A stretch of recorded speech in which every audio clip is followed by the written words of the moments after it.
안녕하세요. 잘 계셨죠? 오늘은 법화경 22번째 강의가 되겠습니다. 화면을 조정하겠습니다.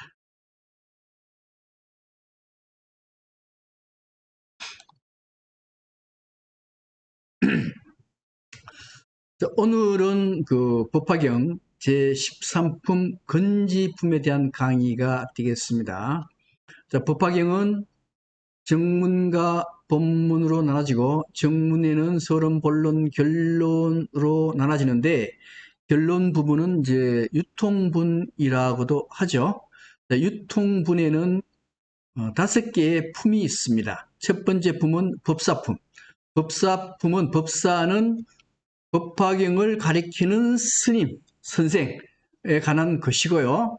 그 다음에 법사품에서 법화경을 설하면은 탑이 생기죠. 그죠? 이 견보탑품이었죠. 견보탑품이고, 그 다음에 이제 악인도 숙이주고, 여자도 숙이주는 게 제바달다품이 되는 겁니다. 그 다음에 건지품은, 법화경, 지는 뭔가 하면 수지입니다. 수지. 수지는 원래 몸에 지닌다는 뜻인데, 법화경 책을 그냥 몸에 지니는 게 아니고, 법화경의 내용을 완전히 숙지하는 거예요. 숙지하기를 권하는 품이 건지품이 되는 겁니다. 법화경을 숙지해야 어떻게 해요? 다른 사람한테 법화경을 설할 수가 있거든요. 그런 의미가 바로 건지품이 되는 겁니다.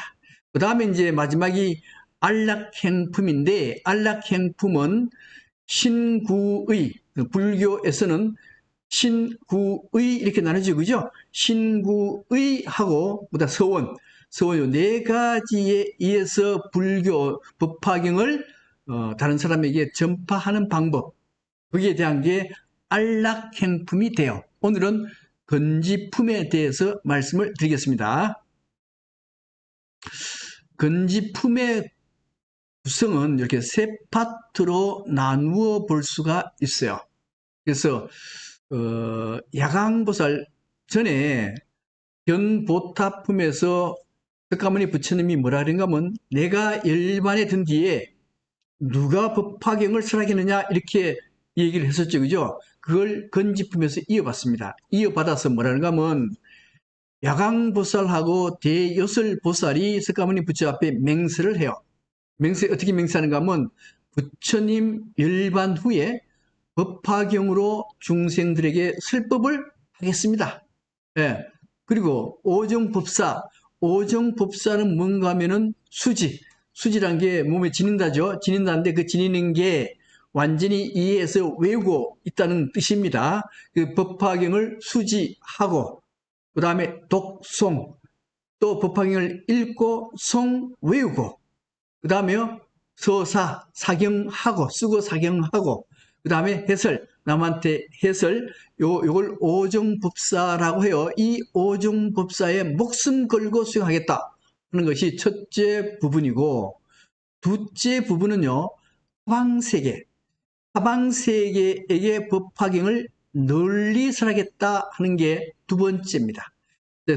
여기에 수기받은 500 아라한하고 8천 아라한이 타국에서 설법하기를 발언한다는데 문제는 이게 타국이 도대체 뭐냐?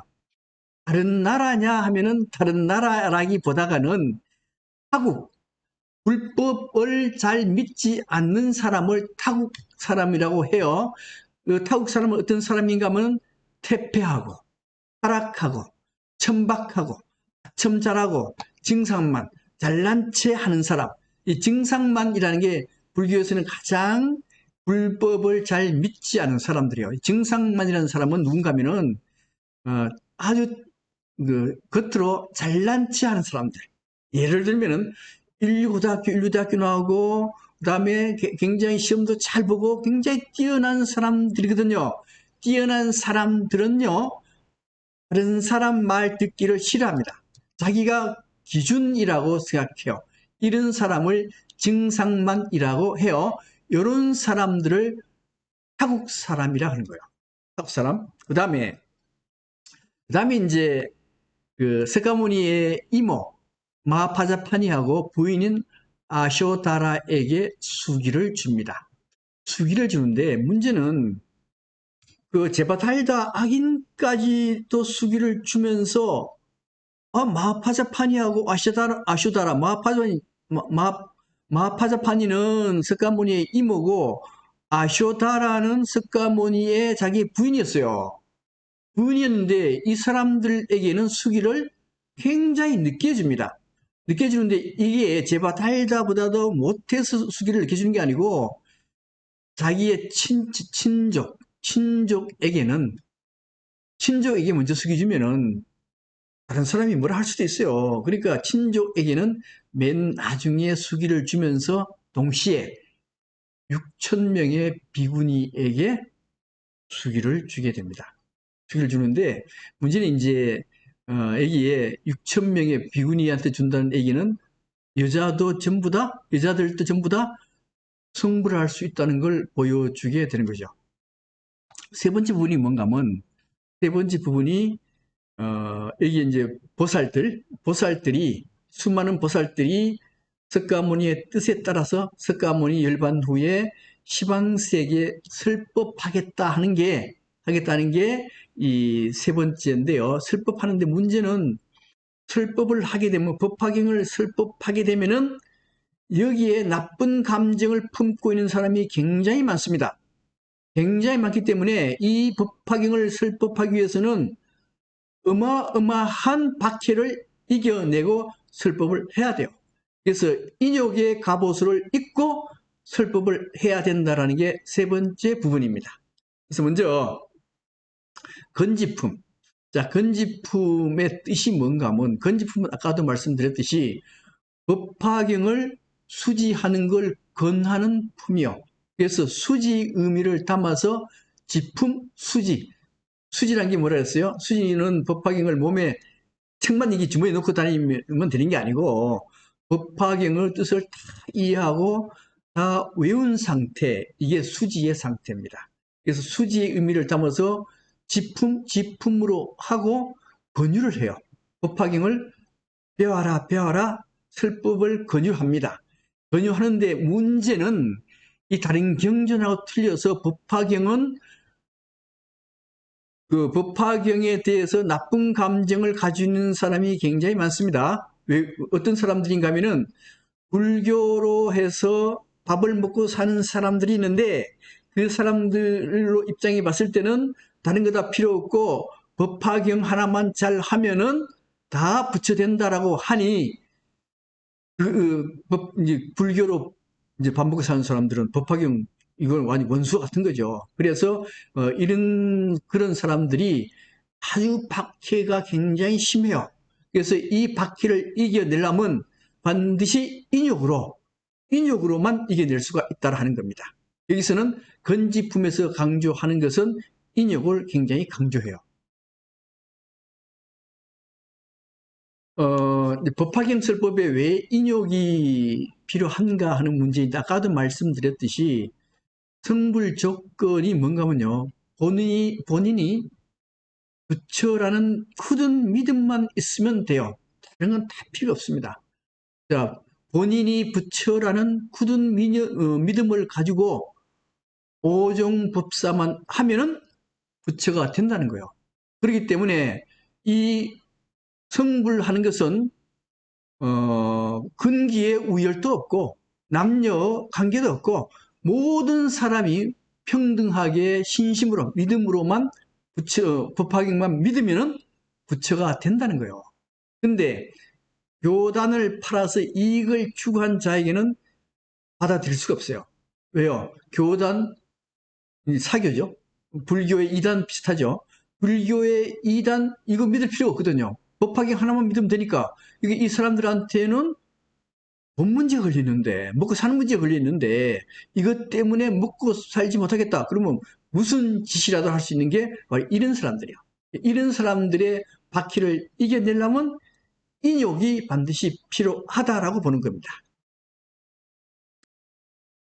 건지품에서 이 지는 뭔가 하면은 법화경을 지녀라. 수지거든요. 수지라는 게 뭔가 하면은 법화경을 다 이해하고 외운 상태, 그 상태가 바로 수지입니다. 그런 상태를 건하는 게 건지품인데요. 자, 이 건지를 하면서 동시에 이 법화경을 다른 사람에게 해설해 줘야 되거든요. 해설하려 그러면은 다른 사람들에게도 성불하기를 소원하는 그런 자비심을 가져야 되고, 또 하나는 이 법화경에 대해서 굉장히 나쁜 감정을 가진 사람들이 많기 때문에 이걸 참아내야 됩니다. 그래서 인욕이 반드시 필요한 것이죠. 그래서 이걸 다르게 얘기하면은 이 다른 사람들에게 법화경을 쓰라는데 그 일에 도취해야 돼요. 도취하고 그다음에 신념을 바치는 원력이 필요할 때 그때 인욕이 생기는 겁니다. 자, 먼저 인욕이라는 게 뭔가 하면, 자, 인욕 한번 볼까요? 인욕이 뭔가? 자, 인욕이라고 하는 것은 여기 이제 법화경에는 이 내용이 안 나와요. 이제 가리왕하고 인욕 선인에 대한 얘기가 금강경에 나옵니다. 금강경에 뭐라 그러는가 하면은 가리왕이라는 사람이 인욕 선인은 석가모니의 전생이에요. 석가모니의 전생인데 가리왕이 여기 이제 석가모니고 여기 가리왕이거든요. 이 가리왕이 성질이 탁 나가지고 이 그 칼 가지고 석가모니를 마디마디 잘라요. 신체를 막 베어가지고 마디마디 잘려나가는 아픔을 막 겪어요. 겪었는데도 이걸 참습니다. 이 참는 그 분을 뭐라 하는가 하면 인욕선인이라 그래요. 근데 인욕선인이라 하는데 이 참는 인욕, 어떻게 해서 이렇게 칼을 베는데도 불구하고 참아내는가 하는 문제입니다. 그 참아내려고 하면은 금강경에서는 뭐라고 하는가 하면은 사상이 없어야 된다. 아상, 인상, 중생상, 수자상, 이 사상이라 하는데 이 사상이 없어야만 다른 사람이 나를 욕하는 걸 참아낼 수 있다는 거예요. 만약에 사상이 하나라도 조금이라도 있으면은 그걸 참아내지 못한다. 그 인욕의 본질은 사상을 없애는 것이다라고 금강경에서 얘기를 하는 겁니다. 그래서 그걸 인욕의 의미는 크게 네 가지로 나누어 볼 수가 있어요. 먼저 인하면은 참는다죠, 그죠? 참는다. 참을 인자, 참는다. 다른 사람이 나를 욕해도 내가 참는다. 이게 인욕. 그 다음에 여기서 욕됨을 참는다. 욕됨을 용서한다. 다른 사람이 나를 욕되게 하거든요. 욕되게 하는데도 불구하고 다른 사람을 용서한다는 의미를 가지고 있어요. 또 하나는 다른 사람의 고통을 기꺼이 받는다. 다른 사람 고통을 내 고통으로 기꺼이 받는다는 의미도 가지고 있고, 또 하나는 이게 이제 사실은 불교적인 건데요. 희로애락함이 없고 동요됨이 없이 사물의 본성이 평등무이함을 깨닫는다는데, 이게 뭔가 하면 아까 금강경에서 나왔던 사상을 없애는 겁니다. 아상, 인상, 중생상, 수자상인데 그 중에 아상이 가장 중요하죠. 내가 없다, 내 자신이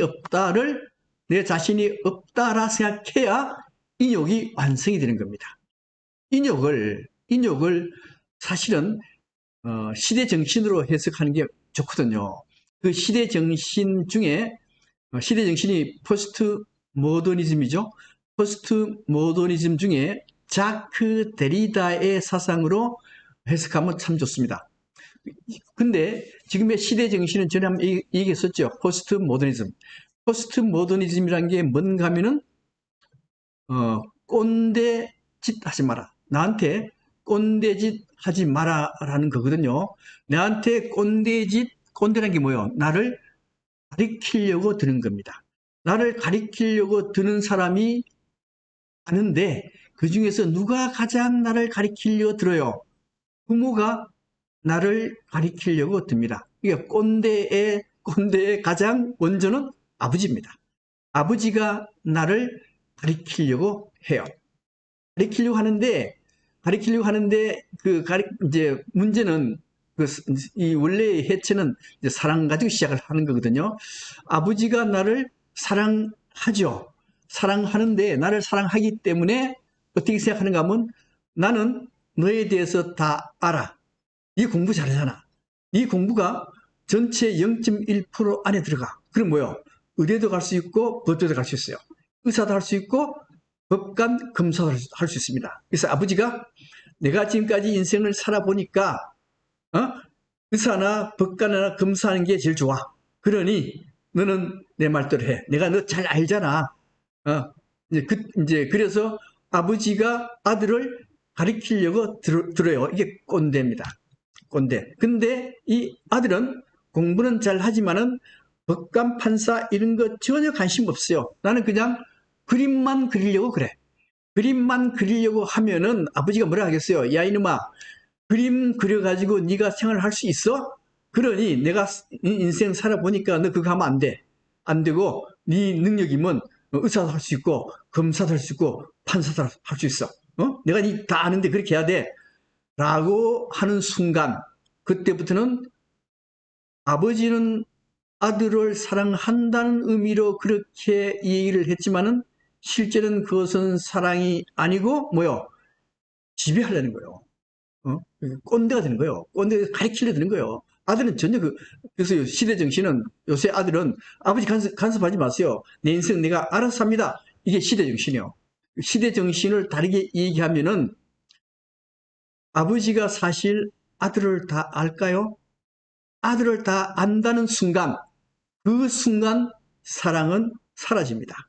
사라지고 아들을 권위로 지배하려고 들어요. 사랑은 지배가 아니거든요. 그렇기 때문에 사랑은 내 아들은 나를 모른다. 아들을 다 모른다. 다 알지 못한다. 그리고 그 아들을 알지 못한 이유가 뭐냐? 내 안에는 내가 모르는 내가 있다. 그렇기 때문에 내 자신도 나를 알지 못한다. 여기서부터 출발해야 돼요. 내 자신을 알지 못하기 때문에 나는 아들을 알지 못한다. 알지 못하기 때문에 아들이 하는 대로 나아가자. 이게 차연이라거든. 차연. 아들을 계속 알아가되 끝까지 모른다. 끝까지 죽을 때까지 아들이 누구인지 모른다는 생각으로 살아가야 아들을 사랑할 수가 있습니다. 마누라 사랑하는 것도 똑같아요. 자, 그게 바로 데리다의 사랑이라는 개념을 해체하는 거예요. 해체. 전문하면 해체, 차연, 해체 이런 거에 대해서 얘기하기 때문에 뭐 차연, 해체는 생략하고 일단 뭐든지 나는 내 자신을 알지 못한다. 그에서부터 출발하는 거예요. 용서라는 개념도 해체를 해야 됩니다.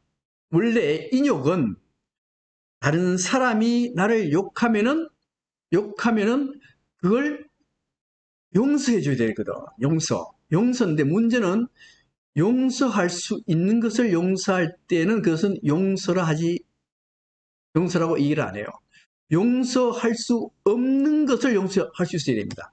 용서할 수 없는 걸 용서하려고 그러면은 이 원수를 사랑할 수 있어야 돼요. 원수를 사랑하려고 하면은 어디에서부터 출발해야 되는가 하면요.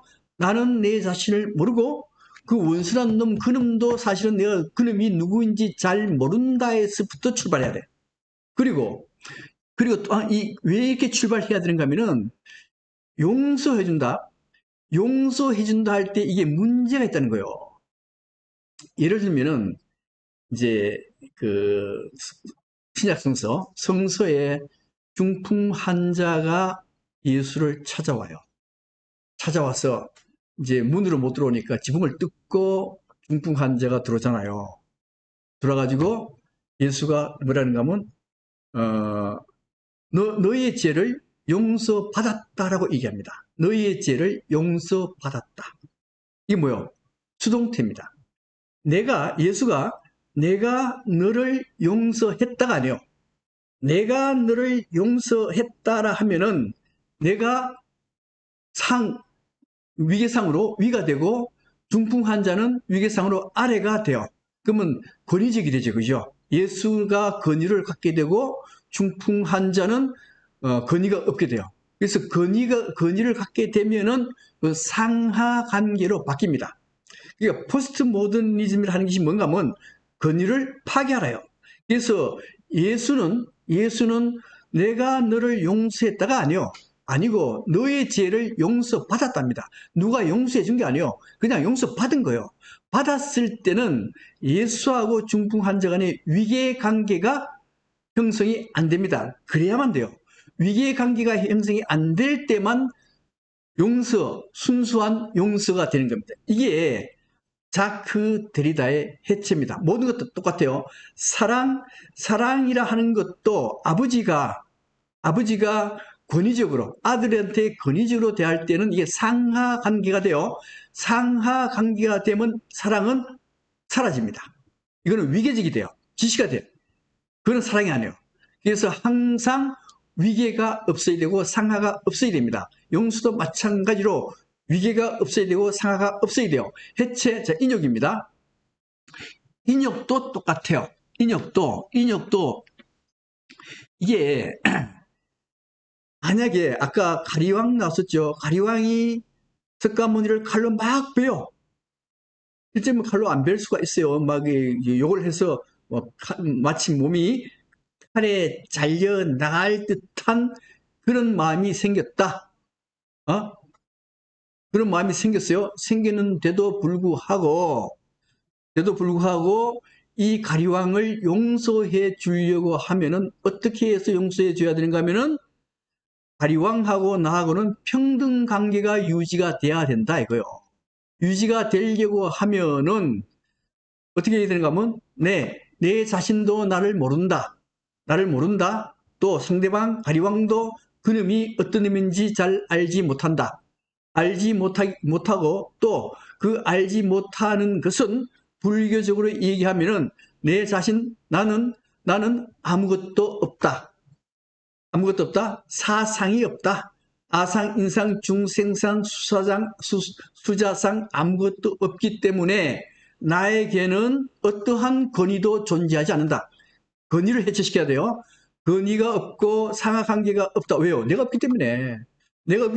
그렇기 때문에 너를 용서해 줄 권위가 없다. 그러니 네가 나를 아무리 욕해도 너는 스스로 네가 용서를 받는 것이지. 내가 용서해 주는 것이 아니다. 이럴 때 진정한 인욕이 형성이 돼요. 다시 말씀드리면은 인욕이라 하는 것은 참다가 아니고 내게는 아상, 인상, 중생상, 수자상 아무것도 없기 때문에 너를 용서해 줄 아무것도 없다. 평등하다. 그리고 네가 나를 아무리 욕해도 나는 내가 잘났다라 하는 것이 없기 때문에 네가 나를 욕해도 나는 아무런 욕을 받지 않는다. 이런 감정을 가지고 있어야 인욕이 완성이 돼요. 다시 말씀드리면 인욕은 사실은 다른 사람이 나를 공격했을 때 용서해 준다는 의미와 같습니다. 용서를 해 주려면은 내가 용서를 해 주게 되면은 내가 위가 되고 용서받는 사람은 아래가 돼서 권위적이 되기 때문에 진정한 용서가 안 돼요. 안 되고 단지 내가 아무것도 없다. 사상, 아상, 인상, 중생상, 수자상이 아무것도 없기 때문에 나는 너를 용서할 아무것도 없다.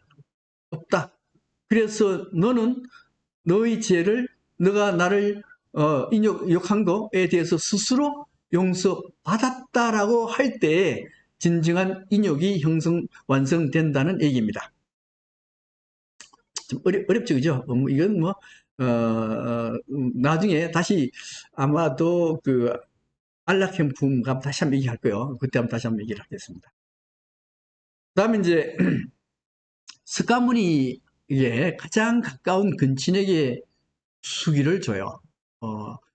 이제 법화경이 원래 수기품이라고 했는데 처음 수기 준 게 사리불은 석가불하고는 인척 관계가 아니에요. 그냥 제자이죠. 그 다음에 육품에서 4명한테 수기 주는데 이 사람들도 제자들입니다. 그 다음에 500제자 수기품인데 이 500제자 수기품은 원래는 1200명이죠. 1200명의 아라한들인데 이 사람들도 거의 제자들이죠. 그다음에 육품에서는 아후라, 마후라 등 2000명한테 수기를 주고 법사품에서는 야차, 건달바, 아수라 등등에도 수기 주고 제바달다 품에서는 여기서는 악인 제바달다에게도 수기 주고 여자인 용녀에게도 수기 주고. 근데 왜 여기에 이제 이 건지품 빠져 있는데요. 건지품에서는 누구한테 수기 주는가 하면은 여기에 이모, 자기 모친 마야 부인은 일주일 만에 돌아가셨고, 이모, 마하파자파니가 석가모니를 길렀죠. 마하파자파니하고, 그 다음에 석가모니의 부인 아쇼다라한테 마지막으로 수기를 줘요. 그 이유는 아주 가까운 친족이잖아. 그죠? 친족이기 때문에 친족한테 마지막으로 이제 수기를 주는 형태를 취하게 되는 겁니다. 그 다음에 이제 이렇게 해서, 법화경 정문의 유통분의 5개 품 중에, 13품 건지품까지 했습니다. 이제 마지막 14 안락현 품이 정문의 마지막이 되겠습니다. 그래서 다음 강의는 안락현 품의 강의가 되겠습니다. 네, 이상 마치겠습니다.